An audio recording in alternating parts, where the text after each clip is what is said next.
हरे कृष्णा। तो बहुत बहुत धन्यवाद। सब लोगों को मेरी आवाज़ आ रही? हरि बोल।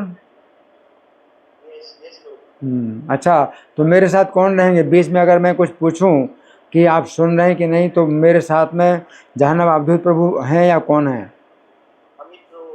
अमित प्रभु हैं। अमित प्रभु, हाँ अमित प्रभु बोलिए हरे कृष्णा। हाँ ठीक है। तो आज का जो विषय है वो श्रीमद् भागवत के 10 विषय हैं। तो वास्तव में ये 10 जो है ये लक्षण हैं किसी भी पुराण। कोई भी पुराण होता ही है तो उसके 10 लक्षण होते हैं। तो प्रत्येक पुराण में ये जो है 10 विषय वस्तु होती हैं। तो श्रीमद् भागवत में किस प्रकार से ये 10 लक्षण प्राप्त होते हैं वो हमें समझना है। और इसको समझाने के लिए हम अगर जाते हैं बृहन्नारदी पुराण, तो बृहन्नारदी पुराण के पूर्व भाग के अंतर्गत बृहद उपाख्यान है। उसके अंदर भी चौथा पद है और चौथा पद के अंतर्गत अध्याय संख्या 96 में ब्रह्मा जी मरीचि से जो है ये समझाते हैं, मरीचि को समझाते हैं। ब्रह्मा जी के सबसे बड़े पुत्र मरीचि हैं, है ना। तो मरीचि के पुत्र कश्यप हुए, है ना। कश्यप से फिर बहुत संतानें हुई, है ना। तो कश्यप के पिताजी मरीच हैं, मरीचि, और ब्रह्मा जी जो है मरीचि को जो है समझा रहे हैं। तो श्रीमद् भागवत के 12 स्कंधों की जो विषय वस्तु है वो ब्रह्मा जी बता रहे हैं। तो वो कहते हैं मरीचि शृणु वक्ष्यामि वेद व्यासेन यत्कृतम्। ब्रह्मा जी कहते हैं कि हे मरीचि तुम सुनो। अपने पुत्र से कहते हैं हे मरीचि तुम सुनो। वक्ष्यामि माने मैं बताऊंगा क्या? वेद व्यासेन यत्कृतम्। वेद व्यास ने जो कार्य किया वो क्या है? श्रीमद् भागवतम नाम पुराणम। ये श्रीमद् भागवत नामक पुराण है जो वेद व्यास जी ने जिसकी रचना की है। तो ये श्रीमद् भागवत नाम का पुराण है ब्रह्म संहितम, जो कि भगवान श्री कृष्ण पर केंद्रित है।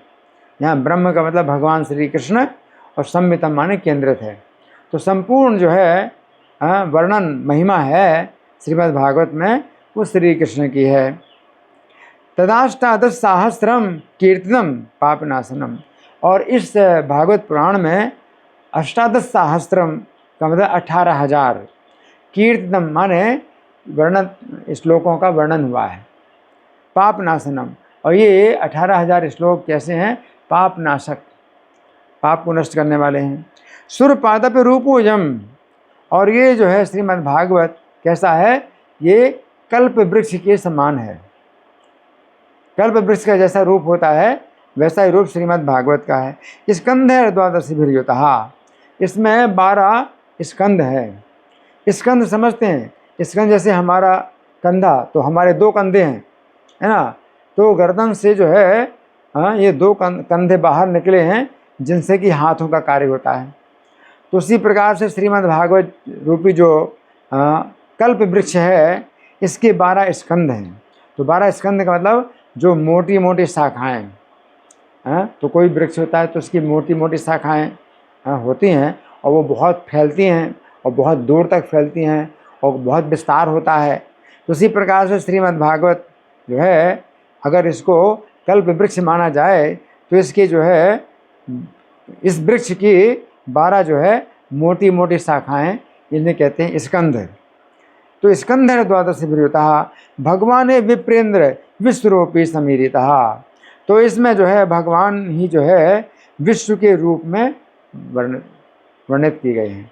तो ये बताया गया पादो यदियो प्रथम द्वितीय, जो पहला स्कंद दूसरा स्कंद ये भगवान के 2 चरण हैं। तृतीय तुर्यो कथितो यदुरु, है ना।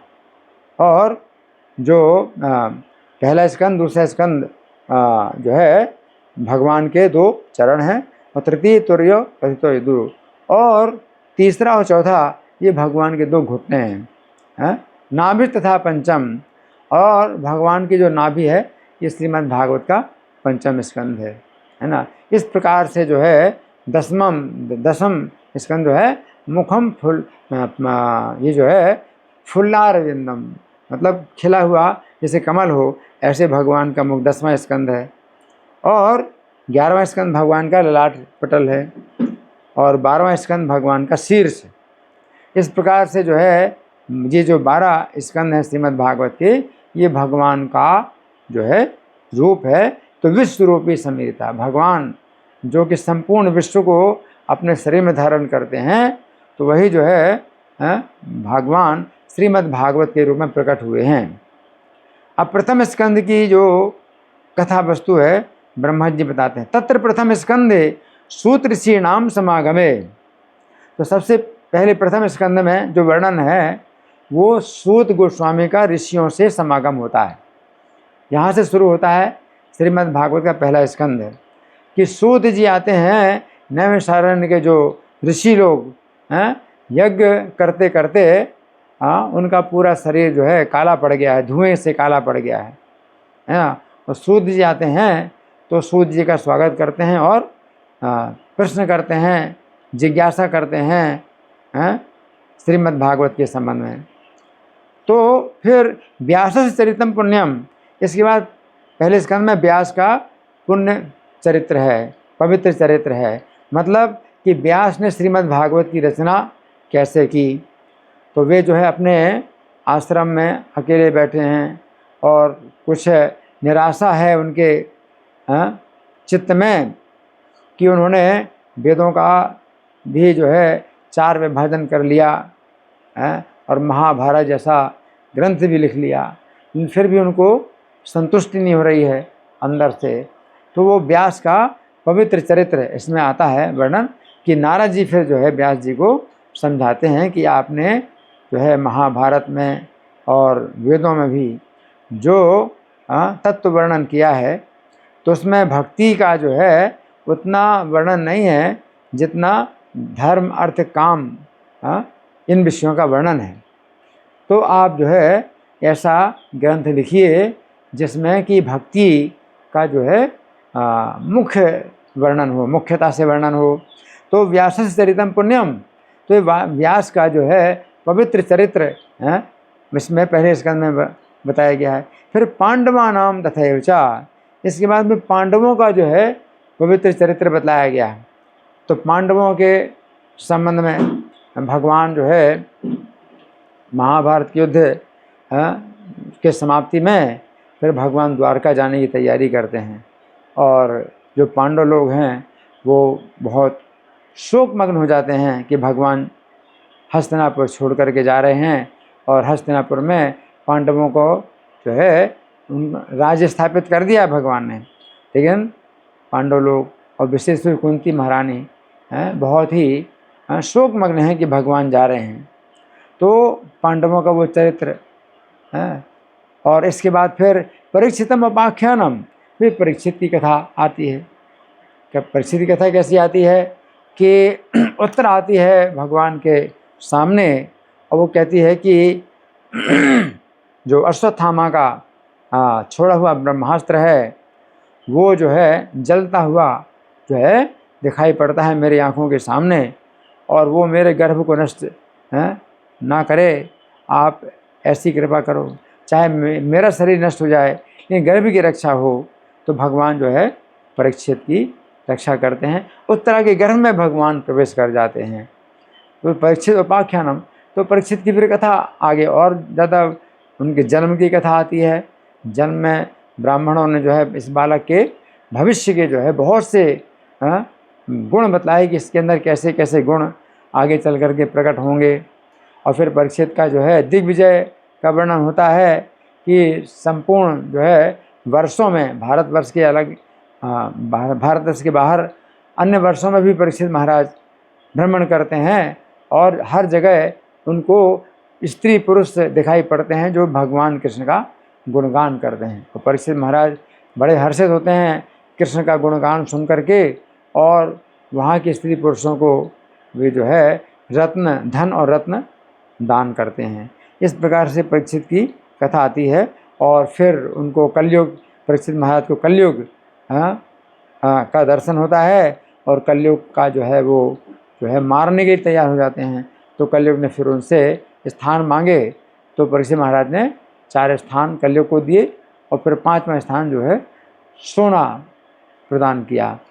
तो इस तरह से परीक्षित महाराज को जो है कलयुग ने जो है इससे आगे चल करके फिर क्या होता है कि ये कलयुग जो है ये समीक मुनि के पुत्र जो बालक था श्रृंगी ऋषि, उसके जो है दिमाग में प्रवेश कर जाता है, उसकी तपस्या में प्रवेश कर जाता है और श्रृंगी ऋषि के द्वारा परीक्षित को शाप प्राप्त होता है।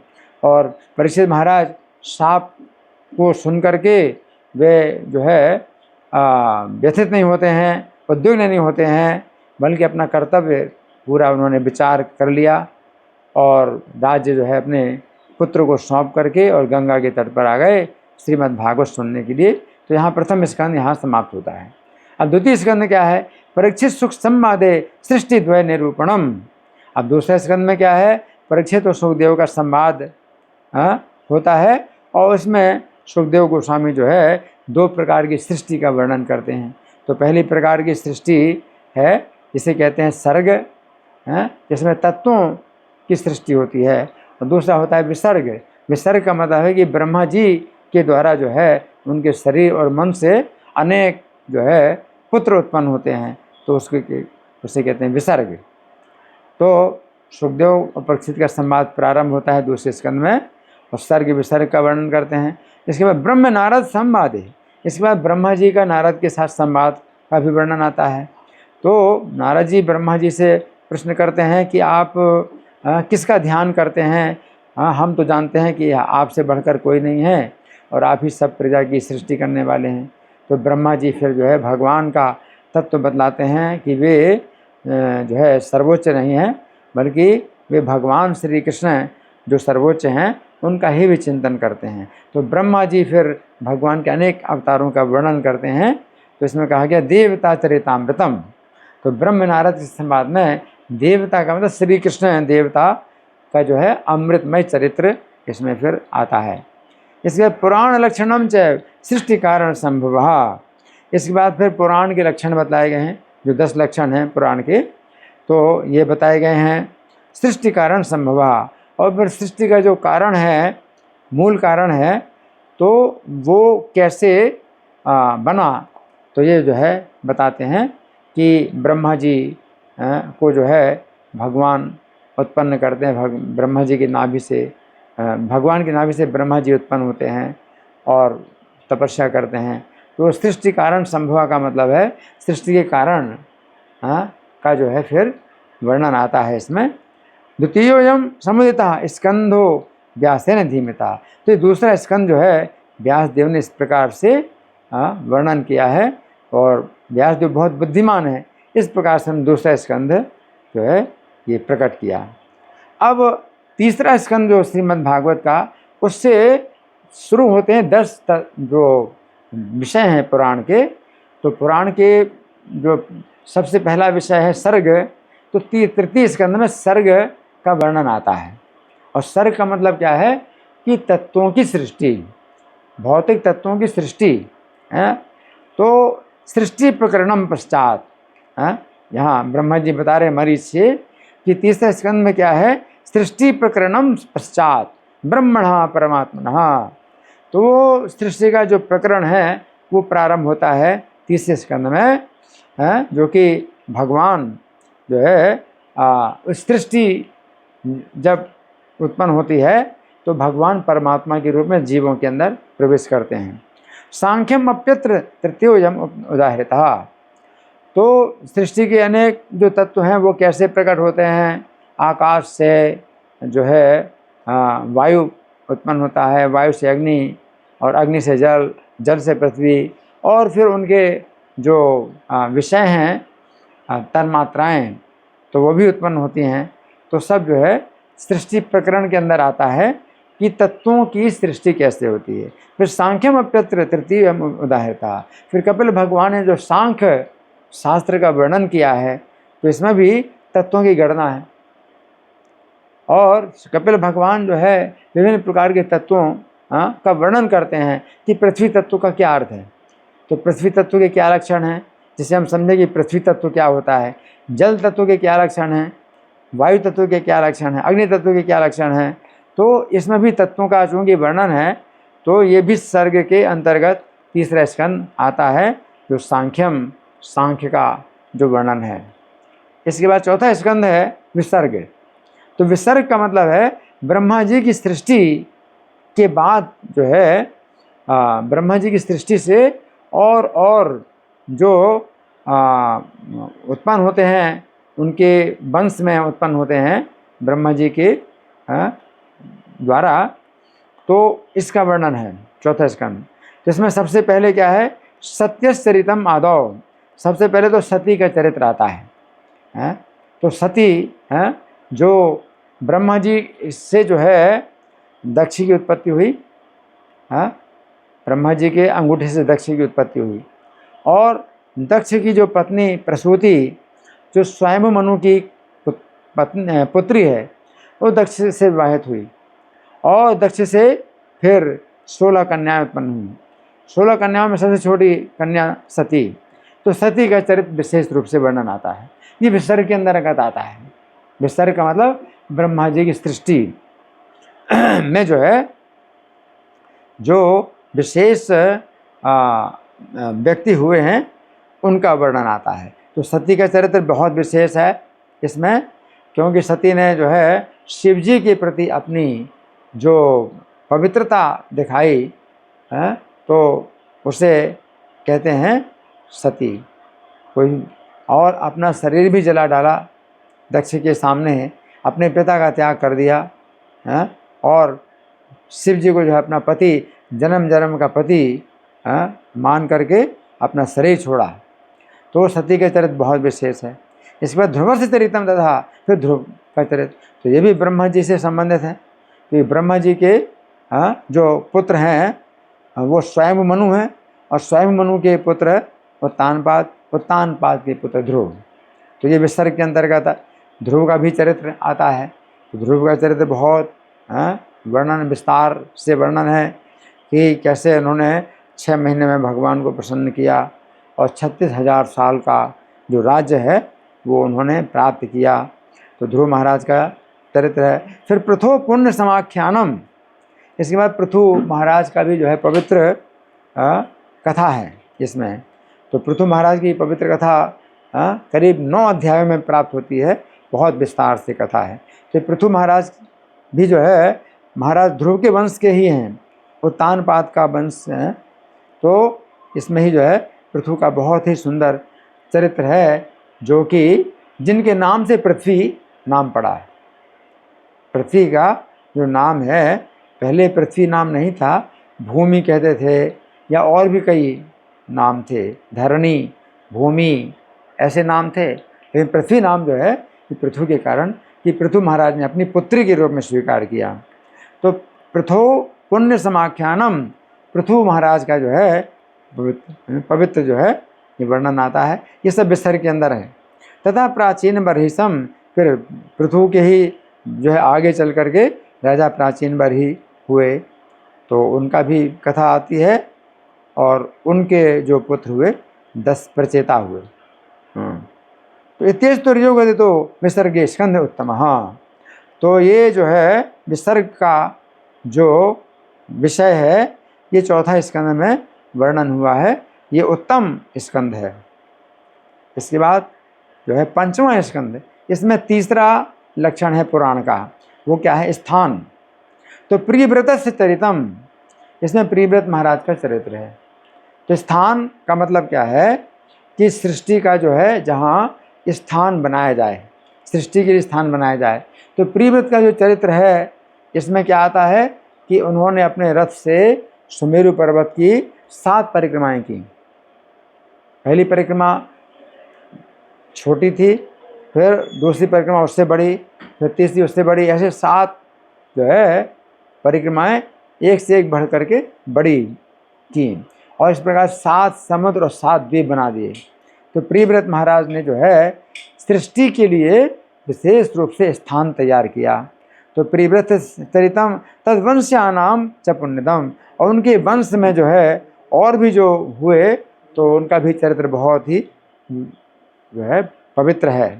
तो प्रिव्रत के जो पुत्र हुए महाराज आग्नेद्र, जो जम्मू द्वीप के राजा हुए, और महाराज आग्नेद्र के पुत्र हुए महाराज नाभि, जो भारतवर्ष के राजा हुए हैं। तो इन सब जो है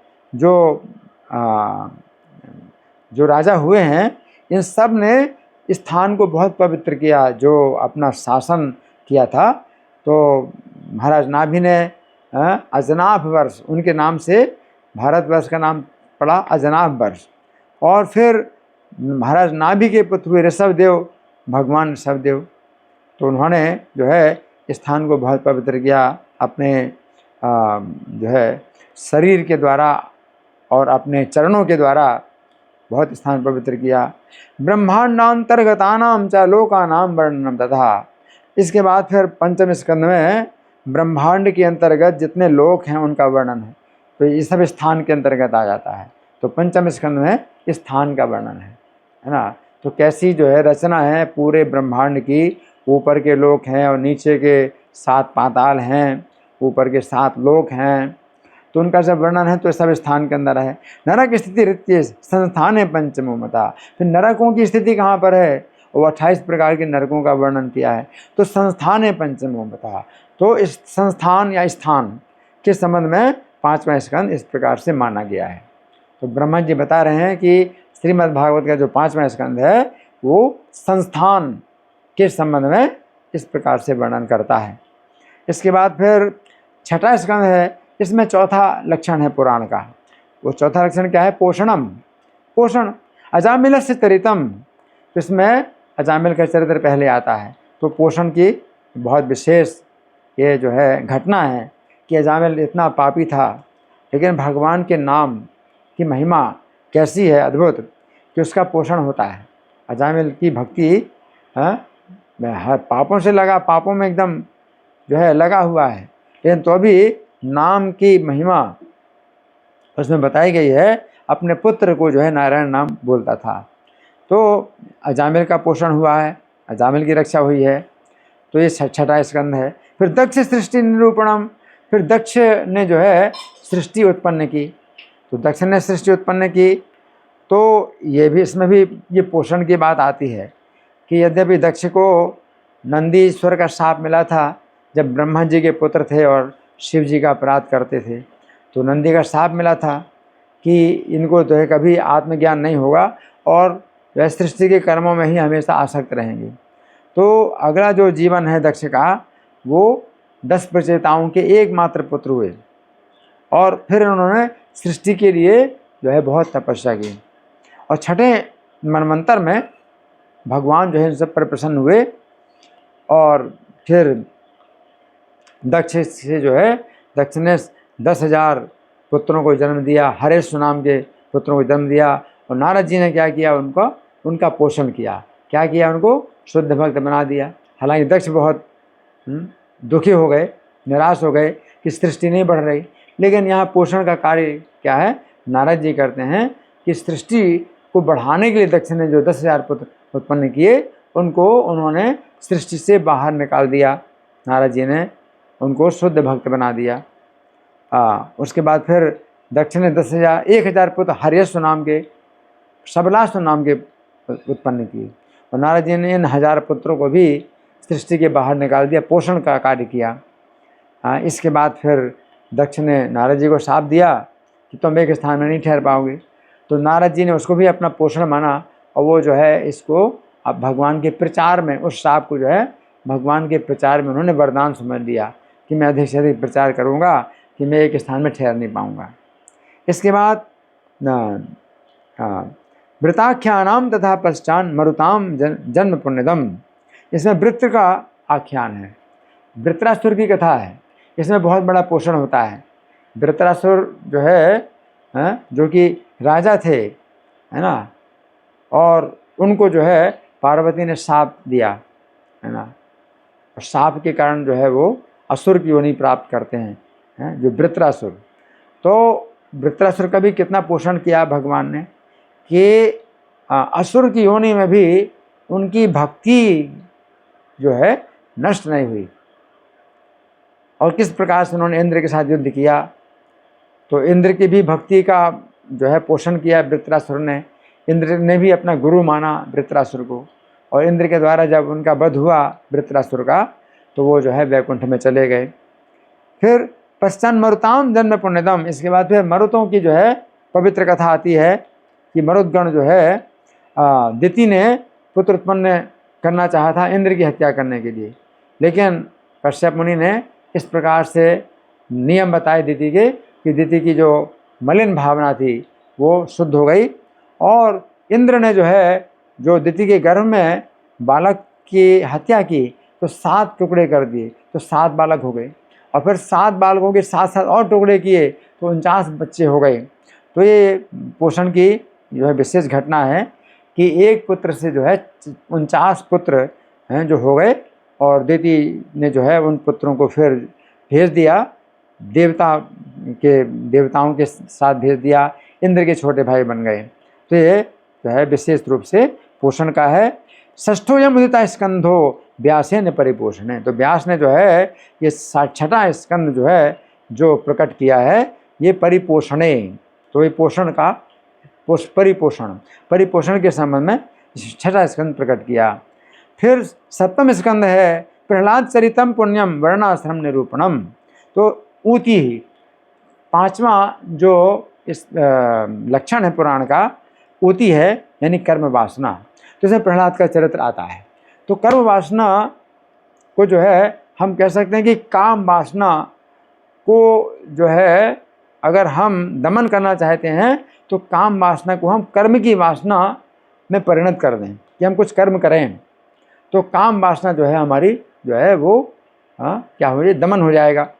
तो कर्म की वासना जो है 2 प्रकार की, एक आध्यात्मिक और दूसरा भौतिक।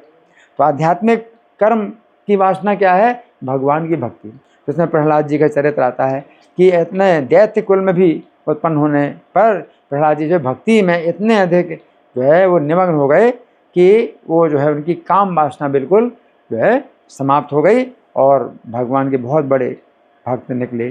प्रहलाद चरितम पुण्यम वर्णाश्रम निरूपणम, इसके बाद फिर जो 4 वर्ण और 4 आश्रमों का निरूपण हुआ है वो बहुत पवित्र है। तो ये भौतिक कर्म वासना है। तो काम वासना को का दमन करने के लिए या तो हम भौतिक कर्म वासना में आ जाएं, तो 4 प्रकार के वर्ण और 4 प्रकार के आश्रम ये स्वाभाविक कर्म जो होते हैं इनमें लग जाएं। तो इस तरह से भी हम धीरे धीरे आध्यात्मिक उन्नति करते हैं। एक तो भक्ति का जो कर्म है आध्यात्मिक है, तो काम वासना को दलित करने के लिए हम जो है सुधर्म के रूप में या कर्म वासना के रूप में भक्ति का अभ्यास करें, आध्यात्मिक कर्म। और भौतिक कर्म वासना में भी अगर हम परिणत कर लेते हैं काम वासना को, तो हम काम वासना से ऊपर हो सकते हैं और वर्ण और आश्रमों का के अनुसार हम जो है कर्म करें। सप्तमो गदितो वत्स वासना कर्म कीर्तने, तो ब्रह्मा जी कहते हैं कि हे वत्स 7वां स्कंद जो है ये वासना कर्म के वर्णन में हुआ है, प्रकट हुआ है। फिर 8वां स्कंद है, इसमें 6ठा जो लक्षण है पुराण का वो मनवंतर है, 8वां स्कंद। तो गजेंद्र मोक्षणाख्या नाम मनवंतर निरूपणे, तो मनवंतर के निरूपण में गजेंद्र मोक्ष की कथा आती है। तो चौथे मनवंतर में, तो हर मनवंतर में सुखदेव गोस्वामी भगवान के अवतार और भगवान की लीलाओं का वर्णन करते हैं। तो विशेष रूप चौथे मनवंतर में गजेंद्र मोक्ष का जो है विशेष रूप से वर्णन आता है ना। और फिर समुद्र मंथनम चैव, फिर जो 6ठा मनवंतर हुआ उसमें समुद्र का मंथन का वर्णन आता है। बलि वैभव बंधनम, फिर 7वां मनवंतर, 7वें मनवंतर में बलि को जो है वैभव प्राप्त हुआ, क्या बंधन रूपी। भगवान वामन देव ने उनको जो बंधन प्रदान किया वो बलि का बहुत बड़ा वैभव है।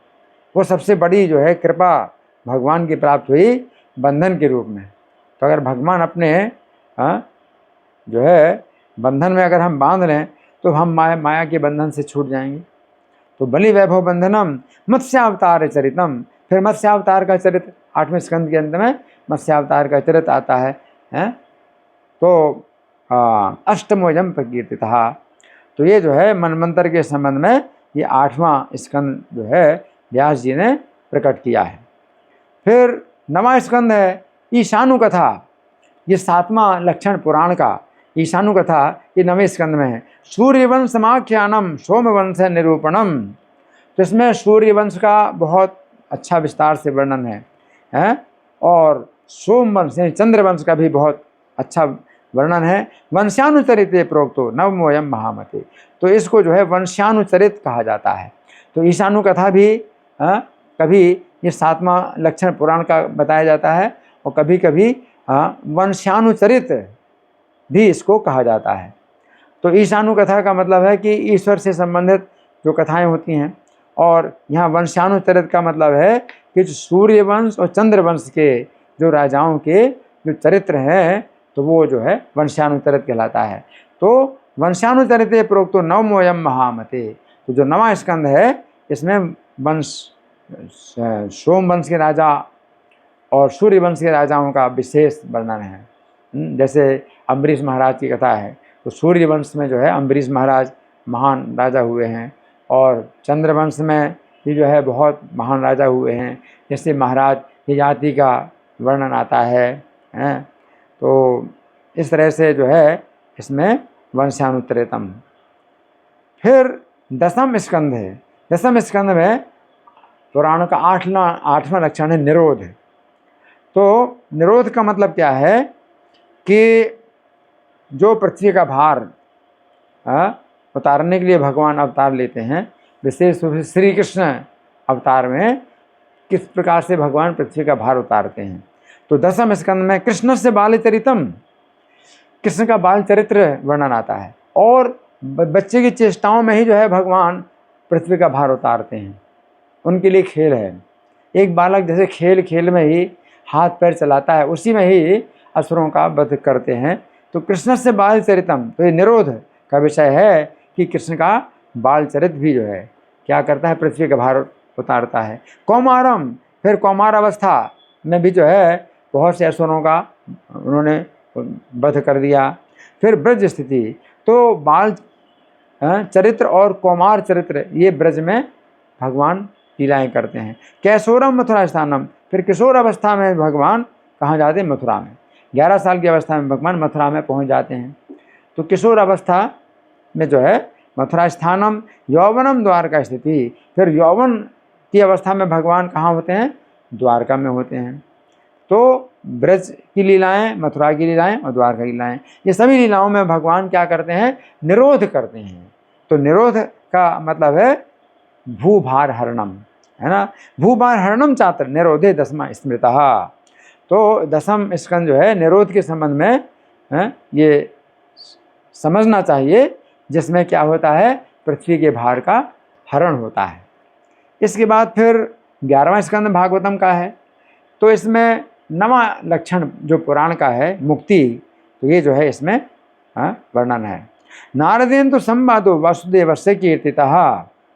तो 11वें स्कंद में सबसे पहले जो है जो वर्णन आता है वो नारद जी का वसुदेव जी के साथ में यह संवाद होता है। और इसमें वसुदेव जी जो है नारद जी को बहुत ज्ञान देते हैं और उसमें जो 9 योगेश्वरों की कथा वो भी नारद जी जो है वसुदेव जी को सुनाते हैं कि महाराज निमि ने अलग अलग प्रश्न किए, अलग अलग योगेश्वरों से, और प्रत्येक योगेश्वर निमि के अलग अलग प्रश्नों के उत्तर देते हैं। तो ये सब कथा जो है क्या है, मुक्ति का विषय है। ये दोष दत्तात्रेयण श्री कृष्ण उद्धव सचा, तो श्री कृष्ण और उद्धव का संवाद भी होता है, उसमें भी मुक्ति का बहुत वर्णन है। उसमें यदु महाराज का दत्तात्रेय के साथ में संवाद है, जिसमें 24 गुरुओं का वर्णन करते हैं दत्तात्रेय। तो ये भी वर्णन आता है, तो ये भी मुक्ति का विषय है। यादवाना मिथुन तस्चा, और फिर यादवों का जो है अंत में क्या है कि आपस में संहार होता है। तो ये भी मुक्ति का विषय है, क्योंकि यदुवंशी जो है भगवान के धाम में चले जाते हैं, लेकिन दिखावा क्या होता है, आपस का जैसे हुआ है, कलह हुआ, आपसी कलह में सब मारे गए। मुक्तो एकादश स्मृतः। इस प्रकार से जो 11वां स्कंद है ये मुक्ति के संबंध में ये समझना चाहिए। फिर 12वां स्कंद है, तो इसमें पुराण का 10वां लक्षण है आश्रय, इसमें वर्णन आता है। भविष्यकाली निर्देशो मोक्षो राज्ञः परीक्षितः। तो भविष्य काल में क्या होगा, कलयुग का कैसा है प्रभाव होगा, तो इसका वर्णन इसमें आता है। और मोक्षो राज्ञः परीक्षितः, तो कलयुग में जो है कैसे भगवान की प्राप्ति होगी, तो कलोतन हरि कीर्तन के द्वारा। तो ये आश्रय कि कलयुग का जैसे प्रभाव बढ़ेगा तो हमें मतलब क्या आश्रय करना है, भगवान के कीर्तन का आश्रय करना है, भगवान की कथा और भगवान के कीर्तन का। तो वो आश्रय का विषय है ये 12वां स्कंद। मोक्षो राज्ञः परीक्षितः, और महाराज परीक्षित की मुक्ति तो ये 12वें स्कंद में आती है। किस प्रकार से मुक्ति हो गई, महाराज परीक्षित जो है सुखदेव गोस्वामी से जब ज्ञान प्राप्त कर लेते हैं, श्रीमद् भागवत की कथा पूरी सुन लेते हैं, 7 दिन की पूरी कथा सुन लेते हैं, तो वो कहते हैं अब मुझे कोई डर नहीं है तक्षक का, और मैं चाहूँ तो अपने इच्छा से ही शरीर त्याग दूँ। सुखदेव गोस्वामी से परीक्षित महाराज कहते हैं। तो ये आश्रय, उन्होंने श्रीमद् भागवत के का आश्रय प्राप्त करके परीक्षित महाराज ने वह मुक्ति प्राप्त कर ली। फिर वेद शाखा प्रणयनम, फिर वेद शाखाओं का जो है वर्णन आता है। व्यास जी ने वेदों की शाखाओं अलग अलग शाखाओं का अपने अपने शिष्यों को प्रदान किया। ये भी जो है आश्रय का ही एक प्रकार से वर्णन है कि वेद की जो है अलग अलग शाखाओं का जो है व्यास जी ने चूँकि विभाजन किया और शिष्यों को प्रदान की, तो ये भी एक प्रकार का आश्रय का विषय है। फिर मार्कंडेय तपः क्रिया, फिर मार्कंडेय जी की तपस्या का वर्णन आता है। तो मार्कंडेय जी की तपस्या, वो तपस्या उनकी भक्ति की तपस्या थी, इस कारण से कामदेव की पूरी सेना पराजित हो जाती है और मार्कंडेय जो है कामदेव की सेना से प्रभावित नहीं होते हैं। तो फिर शौर्य विभूति रुदिता, फिर शौर्य का मतलब है सूर्य की विभूतियाँ इसमें बताई गई हैं श्रीमद् भागवत में।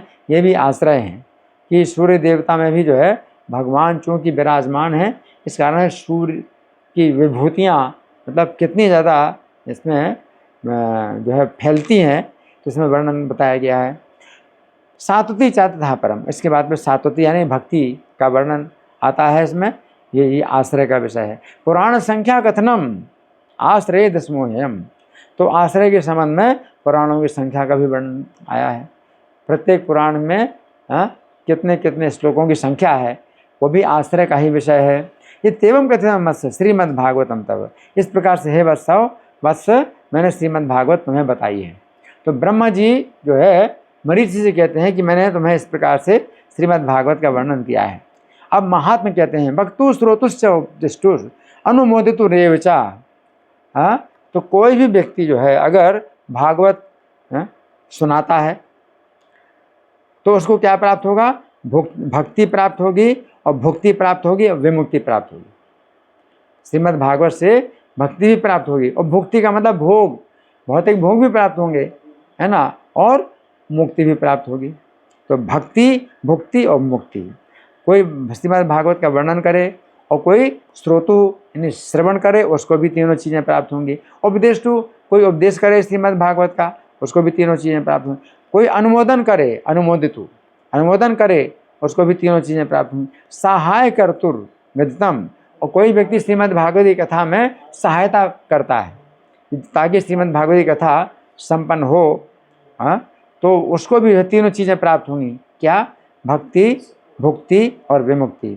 पृष्ठपद्याम पूर्णिमायाम, और भाद्रपद की पूर्णिमा को हेम सिंह समन्वितम, सोने के सिंहासन में जो है विराजमान करके देयम भागवताय इदम, तो किसी भक्त को, भागवत भक्त को अगर दिया जाए, द्विजाय प्रीतिपूर्वक, जो कि द्विज हो और उसको प्रीतिपूर्वक दिया जाए, संपूज्य वस्त्र हेमाद्यर, तो उसका पूजन करना है उस भक्त का सोने से और वस्त्रों से। भगवत भक्ति मिच्छता, तो जो व्यक्ति भगवान की भक्ति चाहता है तो उसको इस प्रकार से दान करना चाहिए श्रीमद् भागवत का। तो श्रीमद् भागवत का दान इस प्रकार से तो अब संभव नहीं है कि सोने के सिंहासन में रख करके श्रीमद् भागवत को दिया जाए, लेकिन अभी हम श्रीमद् भागवत की जो पैकिंग करते हैं वो गत्ते के अंदर पैकिंग करते हैं और प्रभुपाद के तात्पर्यों के साथ में 18 खंडों में भागवत देते हैं। तो यही भागवत जो है अगर हम घर घर में पहुंचाते हैं तो इससे भी जो है हमें भक्ति प्राप्त होगी। योपि अनुक्रमणीम एताम श्रावेत शृणुयात था। और ब्रह्मा जी कहते हैं कि जो अनुक्रमणी जो यहाँ वर्णन हुई है अनुक्रमणी, उसको भी कोई व्यक्ति अगर सुनाता है या कोई सुनता है, सब पुराण श्रवणजम प्राप्त फलवत्तम, तो वो उसको भी जो है पुराण भागवत पुराण के श्रवण का जो फल है वो उत्तम फल प्राप्त होता है। तो यहाँ ब्रह्मा जी जो है 24 श्लोकों में अंत में यही बताते हैं अनुक्रमणी है, ये श्रीमद् भागवत की अनुक्रमणी है कि एक एक स्कंद का जो है वर्णन किया है और 10 पुराण के 10 लक्षणों का वर्णन किया है। अनुक्रमणी को जो सुनाएगा या सुनेगा उसको भी भागवत पुराण के पूरा श्रवण का फल प्राप्त होगा। तो यहाँ पर हमने जो है आपको ये बता दिया फल के साथ में। तो आपने अगर सुना है तो पूरी भागवत को सुनने का फल भी आपको प्राप्त हो गया और मुझे प्राप्त हो गया। मैंने सुनाया है और आपने सुना है। अब आप लोगों की ओर से कोई प्रश्न है, कोई चर्चा है या मैं प्रश्न करूं? श्रीमद् भागवतम की जय, प्रभु जी की जय। तो सारा फल एक ही दिन प्रभु ने दे दिया है और कितना सुंदर तरीके से, इतना डिफिकल्ट है श्रीमद् भागवतम का वर्णन करना, उन्होंने बिल्कुल समय पे पूरे श्रीमद् भागवतम को खोल कर लिया। तो जिन्होंने श्रीमद् भागवतम का पान किया है वो भी कह सकते हैं। प्रभु जी का एक्सपर्टाइज क्या है, प्रभु जी किसी भी सब्जेक्ट मैटर को 1 मिनट में भी बोल सकते हैं, 1 दिन 1 घंटा जैसे भी आप बताएंगे उसी प्रकार से प्रभु जी प्रस्तुत कर सकते हैं। तो बहुत सुंदर ये आज का ये क्लास था प्रवचन की, पूरे श्रीमद् भागवतम का समरी हमें प्राप्त हो गया और इसको बार बार सुनिएगा। जितना सब्जेक्ट मैटर है पूरा प्रभु जी ने कवर किया। तो बहुत बहुत धन्यवाद प्रभु जी। तो हम अभी 5-10 मिनट प्रश्न उत्तर लेते हैं। बाकी जो डिवोटीज का अटेंडेंस का चिंता है, आप लोगों को अटेंडेंस मिल गया है तो बाकी लोग आप प्रश्न आप पूछ सकते हो आराम से। हैंड रेज करिएगा। हिंदू माता जी। हरे कृष्णा। सादर प्रणाम प्रभु जी, कोटि कोटि प्रणाम, सभी को सादर प्रणाम। हरे कृष्णा प्रभु जी, बहुत बहुत धन्यवाद। बहुत सुंदर आपने समझाया और आज इतना जल्दी शॉर्ट में, जो सुखदेव गोस्वामी ने भी 7 दिन में समझाया था, आपने हमें 1 घंटे में उससे भागवत का फल दिलवा दिया। तो उसके लिए बहुत बहुत धन्यवाद प्रभु जी। और एक और प्रार्थना कि आप जो प्रश्न पूछने का कह रहे हैं वो जरूर पूछिएगा। मेरे भी यहाँ 2 प्रश्न है प्रभु जी। कि एक तो आपने बताया कि ये ब्रह्मा जी मरीचि को सुना रहे हैं कि देखिए वेद व्यास ने क्या किया या क्या कहा। तो वेद व्यास को तो हम ऐसे पढ़ते हैं कि प्रभु जी सिर्फ 5000 साल पहले लिखा उन्होंने, और इसमें कैसे ब्रह्मा जी मरीचि, तो वो तो बहुत पहले की बात है, स्टार्टिंग की बात है कि जब ब्रह्मा जी और मरीचि की कुछ होगा। बहुत अच्छा। हाँ, बहुत अच्छा, धन्यवाद। दूसरा नहीं, अभी पहले एक प्रश्न कर लें। इस प्रश्न का जो है उत्तर, अच्छा प्रश्न है आपका माता जी। तो इसमें ऐसे समझना पड़ेगा कि अगर मरीचि और ब्रह्मा जी के बीच में अगर कुछ संवाद होता है तो एक तो ये संभावना ये है कि उस समय भी अगर ब्रह्मा जी ने बताया मरीचि को, तो ये श्रीमद् भागवत जो है व्यास जी प्रकट करते हैं और 18 पुराण भी जो है रचना करते हैं। तो ब्रह्मा जी के दिन में, प्रत्येक दिन के जो है जो 1000 बार चारों युग बीतते हैं, उनमें से प्रत्येक द्वापर के अंत में एक व्यास होते हैं जो कि 18 पुराणों की रचना करते हैं। तो श्रीमद् भागवत भी रचना करते हैं। तो ब्रह्मा जी के एक दिन में अगर 1000 बार 4 युग बीतते हैं तो द्वापर युग भी जो है 1000 बार आता है और प्रत्येक द्वापर के अंत में एक व्यास होते हैं। अब वो हमारे जो व्यास हैं 7वें मनवंतर के 28वें द्वापर में जो हुए हैं वो कृष्ण द्वैपायन व्यास हैं, तो विशेष हैं ये। लेकिन प्रत्येक मनवंतर, प्रत्येक द्वापर के अंत में एक व्यास होते हैं और ये 18 पुराणों की रचना करते हैं। तो ब्रह्मा जी अगर बता रहे हैं श्रीमद् भागवत की महिमा, तो श्रीमद् भागवत की महिमा तो है वो अनादि काल से चली आ रही है, अनंत तक चली आएगी। तो श्रीमद् भागवत जो है वो प्रकट अवश्य करते हैं व्यास जी, लेकिन श्रीमद् भागवत की जो महिमा है वो हमेशा रही और हमेशा रहेगी। ठीक है माता जी? जी प्रभु जी, बहुत बहुत बहुत बहुत धन्यवाद प्रभु जी, बहुत अच्छा, हरि बोल। जी। धन्यवाद प्रभु जी, क्लियर हो गया बिल्कुल। दूसरा प्रश्न है प्रभु जी मेरा, दो जी। प्रश्न थे, प्लीज क्षमा चाहूंगी। जी। बहुत सुंदर प्रभु।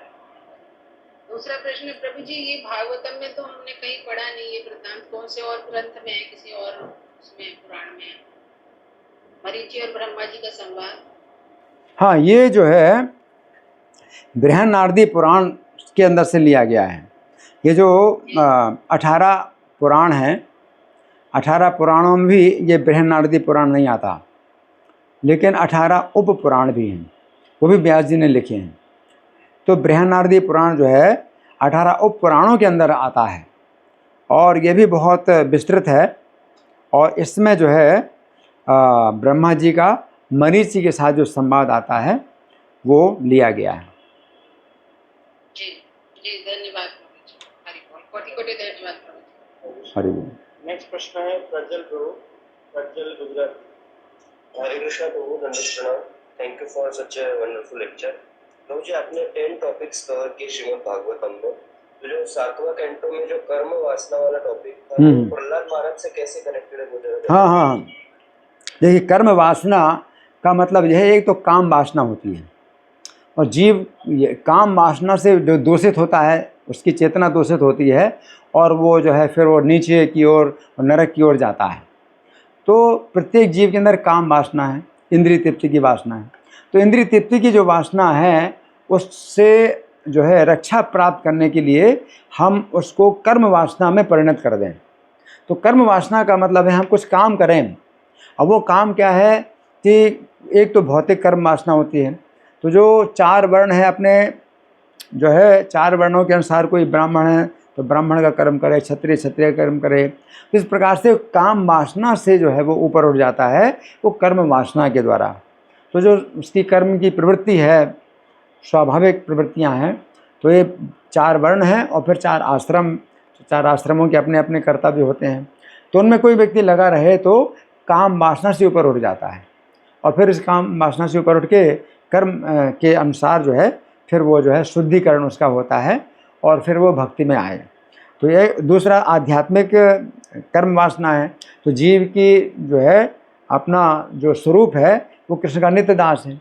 तो अगर हम भक्ति में लग जाते हैं तो ये जो है बहुत तेज़ी से हमें शुद्ध करती है।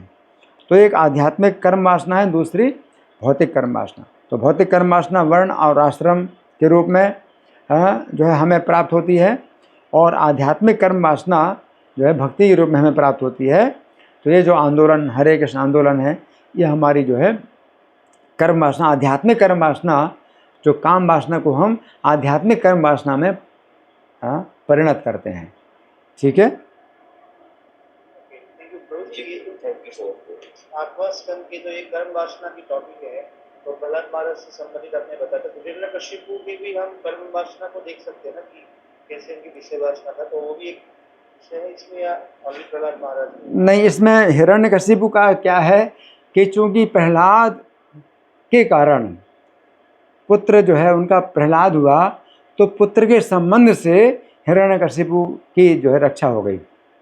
तो किसी प्रकार से भी अगर अपने वंश में कोई अगर पुत्र हो जाता है तो उसकी जो है फिर रक्षा होती है। तो वो अब भगवान के द्वारा मारा गया तो वो उससे भी रक्षा हुई। लेकिन भगवान प्रहलाद को कहते हैं कि तुम जो वर मांग रहे हो कि तुम्हारे पिता की रक्षा हो जाए और उसको जो है नरक में ना जाना पड़े, तो उसकी रक्षा तो तुम्हारे कारण भी हो गई कि तुम्हारे जो है ऊपर की 7 जो पीढ़ियाँ हैं वो अपने आप इनकी जो है रक्षा होगी। तो वो इस तरह से हमें समझना चाहिए। नेक्स्ट देवराज प्रभु। हरे कृष्णा प्रभु, मेरा क्वेश्चन ये था प्रभु जी, जैसे आप लेक्चर जब देते हैं भगवद गीता के बारे में, चैतन्य चैतन्य के बारे में बताते हैं कि इन सबको पढ़ने का भी बहुत ज़्यादा लाभ है। प्रभु जी, जैसे भागवतम, भगवद गीता, चैतन्य चैतन्य, इन्हों को पढ़ने का एक ही जैसा लाभ होता है या अलग अलग? हाँ, देखिए भगवद गीता, श्रीमद् भागवत, चैतन्य चरितामृत, तो इनमें क्या है कि चूँकि प्रभुपाद के तात्पर्य हैं, तो प्रभुपाद के तात्पर्य हैं तो हमें प्रभुपाद की संगति प्राप्त होती है। और प्रभुपाद जो है बड़े सरल तरीक़े से हर चीज़ समझाते हैं। तो हम जो है कहीं से कोई भी पुस्तक हम जो है लेते हैं और हम कहीं से भी खोलते हैं तो हमें जो है वो मिलता है, उसका अमृत मिलता है। जैसे कि मिश्री होती है, आप कहीं से भी खाओ वो मीठी लगेगी, तो इस तरह से भी है। लेकिन साथ साथ ये भी है कि अगर आप क्रम से अध्ययन करें तो क्रम से भी आप जो है और आगे आगे आप बढ़ सकते हैं। तो ये भी एक तरीका है कि आप क्रम से श्रीमद् भागवत अध्ययन करें, चैतन्य चरितामृत अध्ययन करें, वो भी एक तरीका है। लेकिन अगर आपका क्रम नहीं होता है तो भी आप कोई भी किताब आप पढ़ते रहें तो प्रभुपाद की संगति में आप पवित्र होते हैं। तो एक दूसरा तरीका ये भी है। ठीक है। नेक्स्ट अंजू शर्मा माता। हरे कृष्णा प्रभु जी, दंडवत प्रणाम। प्रभु जी, आपने जो बताया कि इस भागवत सुनने से कि अलग मुक्ति, मुक्ति, भक्ति मुक्ति और मुक्ति बताया प्रभु जी आपने। जी। तो मतलब ये जो मुक्ति है ये मैंने सुनानी है, मतलब किसे कहते हैं या इसके बारे में कुछ? आपकी आवाज़ अभी साफ नहीं आई, लेकिन शायद आपका प्रश्न ये है कि भुक्ति की हमेशा निंदा की जाती है, लेकिन यहाँ पर भक्ति और भुक्ति और विमुक्ति ये तीनों बातें बताएंगे। यही प्रश्न है ना आपका माता जी? आपका यही प्रश्न है? हाँ, कि हाँ हमेशा भुक्ति की निंदा की जाती है कि हम भोगों की इच्छा करते हैं, उसकी निंदा की जाती है। लेकिन यहाँ पर यह भी समझना चाहिए कि अगर आप श्रीमद् भागवत का अगर आश्रय लेते हैं और श्रीमद् भागवत में अगर आप की जो है रुचि पैदा हो गई तो ये अपने आप में बहुत बड़ी जो है स्थिति है, बहुत ऊंची स्थिति है कि आपकी श्रीमद् भागवत में रुचि पैदा हो गई। तो श्रीमद् भागवत में अगर रुचि पैदा हो गई तो इसका मतलब है कि जब जो भुक्ति की जो इच्छा है, भोगों की इच्छा है, आपकी जो है कमज़ोर हो गई है, कमज़ोर हो गई है। अब अगर वो इच्छा पूरी होगी तो फिर जो है क्या होगी, समाप्त हो जाएगी। जैसे कि अग्नि की ज्वाला है, अगर कमज़ोर हो जाए, अग्नि ज्वाला कमज़ोर हो जाए और घी डालोगे उसमें तो बुझ जाएगी। और नहीं तो अगर ज्वाला अगर मतलब है और घी डालोगे तो और तेज़ बढ़ेगी।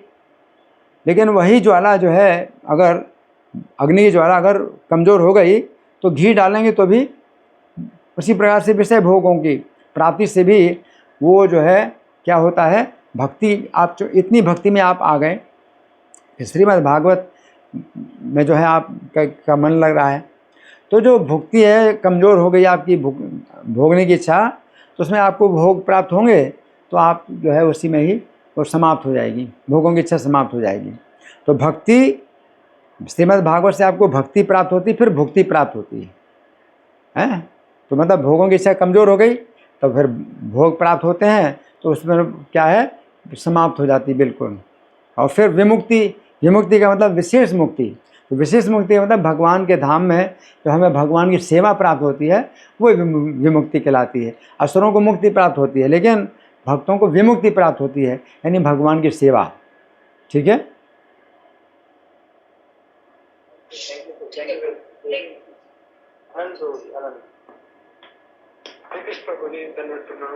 प्रभु जी, मेरा प्रश्न 6 स्कंद में है।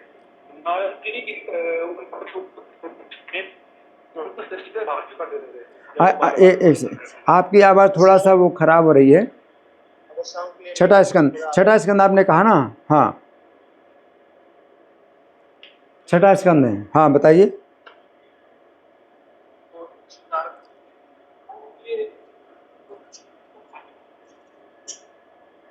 अनंत को आप टेक्स्ट कर दीजिए, अनंत जी आप टेक्स्ट कर दीजिए, आपका साउंड क्लियर नहीं है। तब तक रितु अरोरा माता जी। हरे कृष्णा प्रभु जी, प्रणाम प्रभु जी। जी। आपने जो आज भागवतम का जो शॉर्ट में समझाया ना, बहुत अच्छे से समझ में आ गया प्रभु जी। प्रभु जी, मेरा एक क्वेश्चन था, जैसे हम धुंधकारी और धुंधले की जो स्टोरी सुनते हैं तो वो कौन से कैंटों में, प्लीज ये बता दीजिए। देखिए, धुंधकारी और गोकर्ण की जो कथा है ये पद्म पुराण में है। पद्म पुराण में जो भागवत महात्म्य है वो 6 अध्यायों का वो जो है पद्म पुराण के अंदर मिलता है। ठीक है। और प्रभु अगर पढ़ना है तो अभी किताब आई है, भक्ति वेदांत बुक ट्रस्ट में किताब तो आई है, पद्म पुराण की जो अध्याय जो कथा है, तो देखना पड़ेगा। मैंने अंग्रेजी में तो इसमें आई है, अब हिंदी में अगर नहीं आई है तो गीता प्रेस से आप पढ़ सकते हैं। लेकिन बस यही है कि गीता प्रेस से अगर आप पढ़ते हैं तो उसमें कई श्लोकों का जो अर्थ है, अनुवाद है, वो फिर इस प्रकार का होता है कि वो जो है भक्ति दिशा में मतलब ना हो करके फिर वो निर्विशेषवाद की तरफ चला जाता है। तो उसमें थोड़ा सा हमें सचेत रहना पड़ता है, नहीं तो आप देख लीजिए फिर कैसे मतलब प्राप्त होगा। तो प्रभु जी हम इसको मतलब कीजिए इस कौन के जो प्रवचन है जैसे वो बता रहे हो तो हम उनसे सुन सकते हैं ना? हाँ, उनसे सुन सकते हैं। ठीक है प्रभु जी। हरे हरि कृष्णा बोल, प्रभु जी। हरि प्रणाम बोल। प्रभु जी। आनंद बोली का प्रश्न है, छठे स्कंद में नारद मुनि दक्ष के पुत्र को सृष्टि बाहर करते थे पोषण के लिए, मतलब रीजन क्या है? अयस और सवलास को आपने जो कहा तो सृष्टि से बाहर क्यों कर रहे हैं? इनका प्रश्न है कि दक्ष के पुत्रों को नारद जी जो है ज्ञान देते हैं और सृष्टि से बाहर निकलने का ये जो पोषण है आपने कहा है। हाँ हाँ हाँ हाँ हाँ, तो ये पोषण इस प्रकार से भी पोषण है कि दक्ष के पुत्रों को जो है उन्होंने देखा, दक्ष ने ये हर्यश्व नाम के जो 10,000 पुत्र उत्पन्न किए, तो वे जो है इतने सत्वगुण में थे कि नारद जी ने सोचा कि सृष्टि जो है बढ़ाने के लिए इनकी आवश्यकता नहीं है, बल्कि ये तो जो है भगवान के धाम जाने के योग्य हैं। तो उन्होंने मतलब ये दक्ष के जो है अधीनस्थ होकर के सृष्टि का कार्य करने की तुलना में नारद जी ने सोचा कि इनको तो भगवान के धाम भेज दिया जाए तो वो ज़्यादा अच्छा है। तो एक प्रकार का ये पोषण है कि नारद जी ने ऐसा विचार किया। फिर 1000 पुत्र जो है जो सबलाशो उत्पन्न किए दक्ष ने, उनको भी भेजा तपस्या करने के लिए कि तपस्या करो, भगवान को प्रसन्न करो, फिर सृष्टि उत्पन्न करो।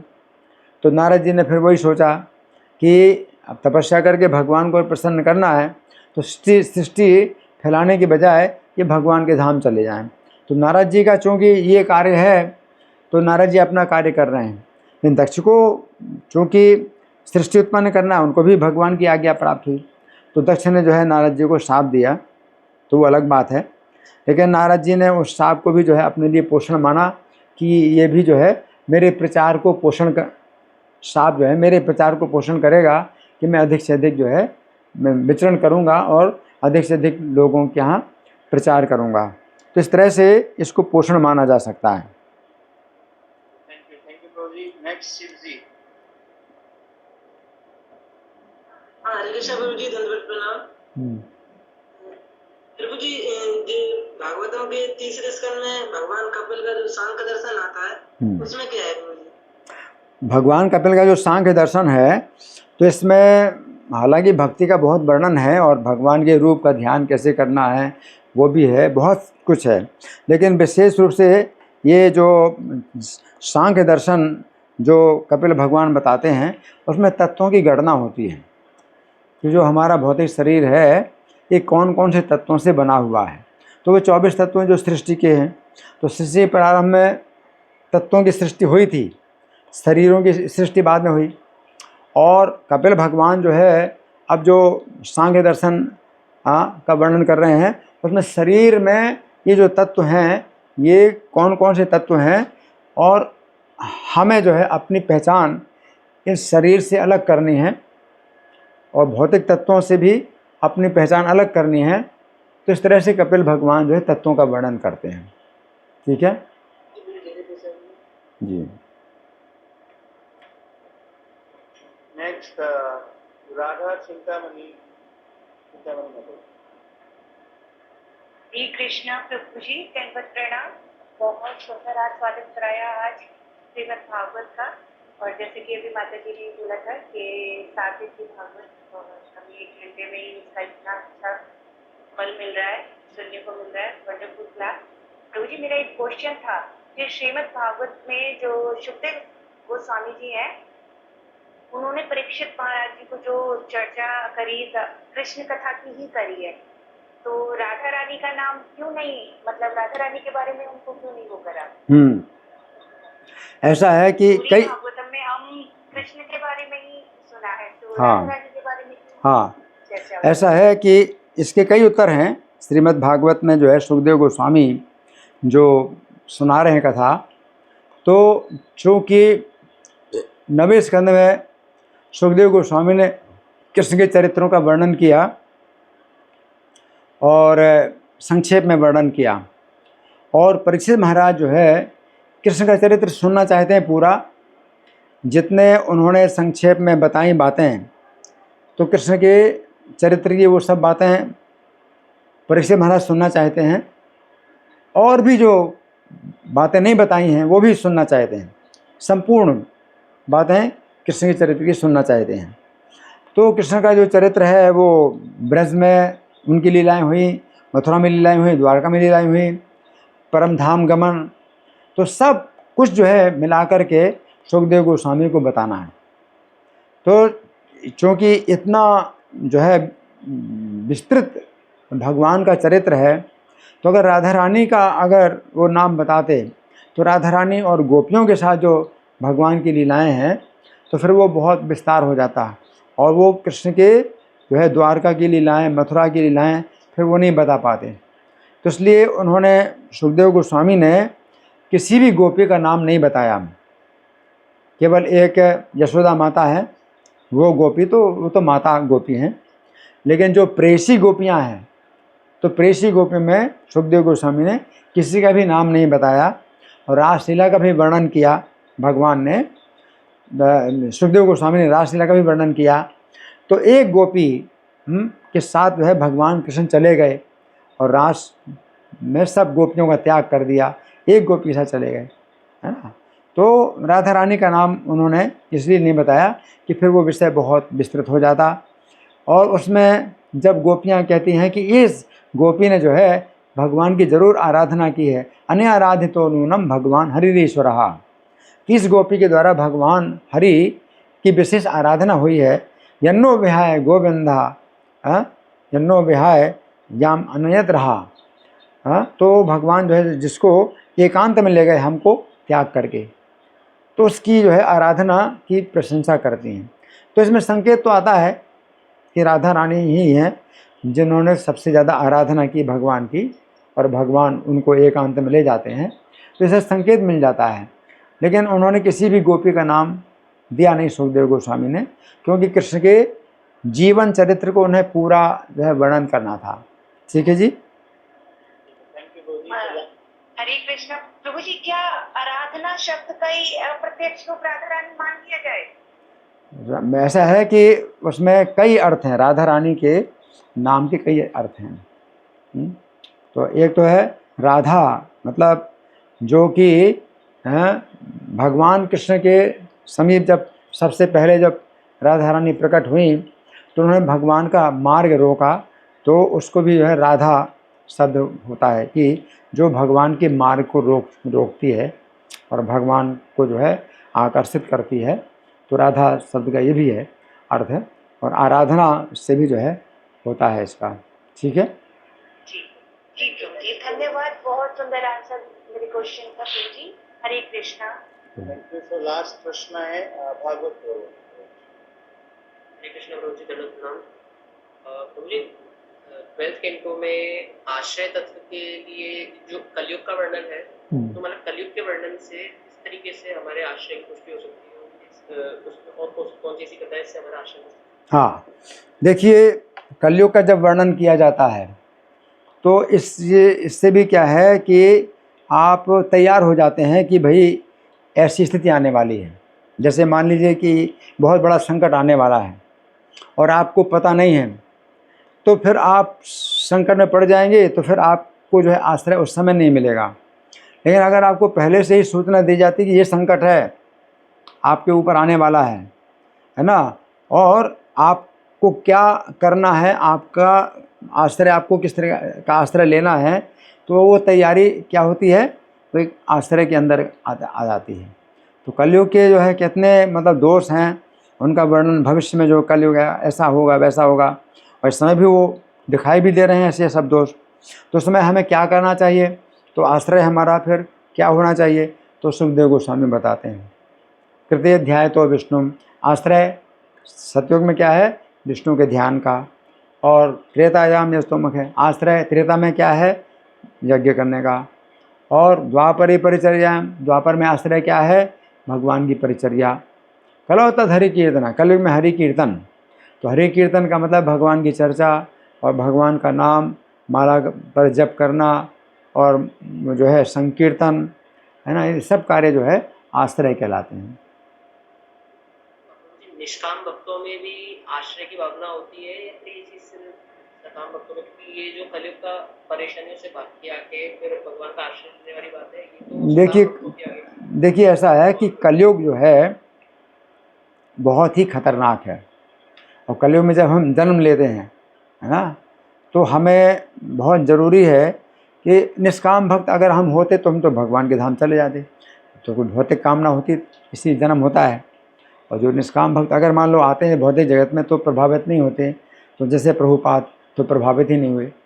तो उनको तो अंडा का जो बनाया गया था, उनको जब टीबी हो गई थी प्रभुपाद को, और वो शेक बनाया था, अंडे का शेक बनाया था, चिकन बोलते चिकन है ना, सूप, चिकन सूप, तो उन्होंने उल्टी कर दी, देख करके ही उल्टी कर दी।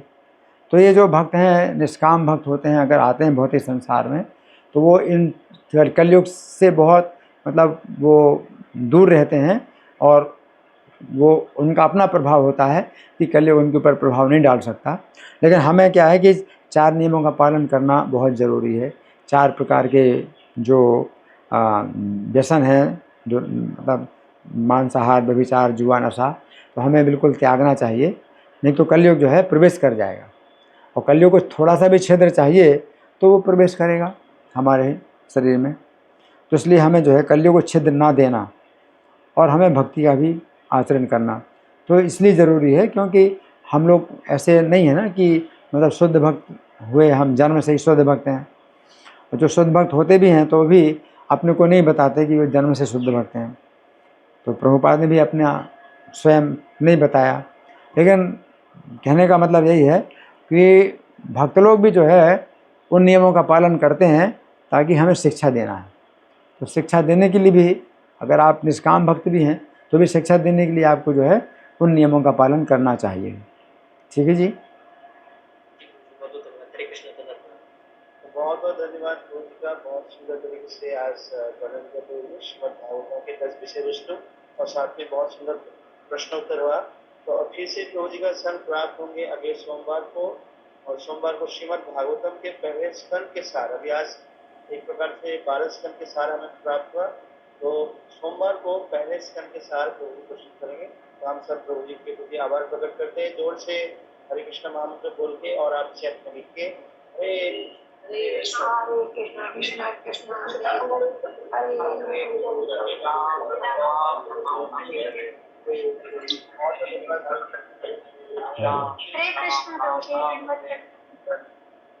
हरे प्रभु जी की जय। श्रीमद् भागवत।